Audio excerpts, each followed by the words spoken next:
मैंने पहले दिन से यहां कह रहा है, जितनी लंबी चर्चा करनी हो मणिपुर पर सरकार चर्चा करने के लिए तैयार है।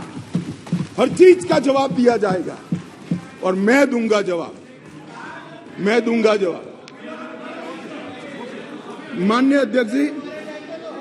अध्यक्ष जी, उनको प्रॉब्लम एक ही है कि जनता के मन में भ्रांति खड़ी कर दी जाए। मैं उनको बताता हूं कि जनता है जो सब जानती है, कभी भ्रांति खड़ी नहीं होती है। I mean, with this current government, it's even a miracle that they are ready to talk about the blunders that they are committing. But it's not that we should give them any brownie points for agreeing to do what they are elected to do. But even as Amit Shah agrees to talk about Manipur, there have also been parliamentarians who've been sitting inside the Lok Sabha and the Rajya Sabha with placards asking the Prime Minister to show the bravery to show up in the parliament to talk about Manipur. So we'd like to hear from both the Prime Minister and Mr. Amit Shah. We'd like them to stop their election campaigning, their genocidal actions, and come back to the parliament and face the people of the country for all the brutalities they've unleashed on the Muslims and the other minorities in this country. Please let him have a debate.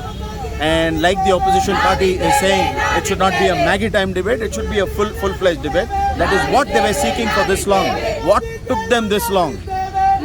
Okay, and it is their job. The people have elected them. They've given them a chance. Okay, the safety of everybody is their purview. Yesterday, I heard an interview of Khattar, who was the Haryana CM. He says, we can't give safety to everybody. Okay, and how hate speech has been legitimized in the country, and our Prime Minister goes on international fora and speaks that India has got a lot of democratic values. So what is happening here against the minorities is highly shameful. It has to be accounted. Okay, there has to be a change. We love our country. Okay, and the people who are ruling the country are going to ruin it. Okay, for their own selfish vested political gains.